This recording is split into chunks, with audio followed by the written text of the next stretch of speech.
Alright, good morning po sa lahat. Okay, nakapagbenta na naman po tayo ng item sa RR731 Moto Online Shop. 28mm car, budget meal, pero quality, bound to Negros Oriental. Salamat po kay Sir na nag-avail. Ilalagay po ito sa KLX niya. Sa mga naghahanap naman po na kay hintay lang na yung binebenta kong 3 plus, wala na pong makuha ngayon. Puro Thailand na, kaya nila po ako kumuha. Mas quality pa nga po ito. Itong ano ko, mas quality pa. Tsaka mabigat din po ito.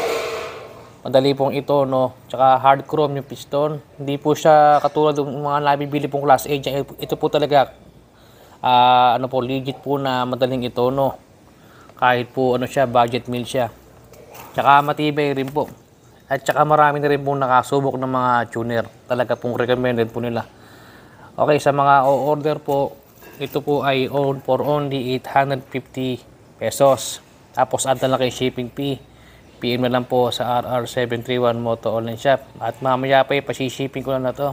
At kagabi pa po binayaran ni Sir to. Okay, today is February 14, 2024. Thank you very much.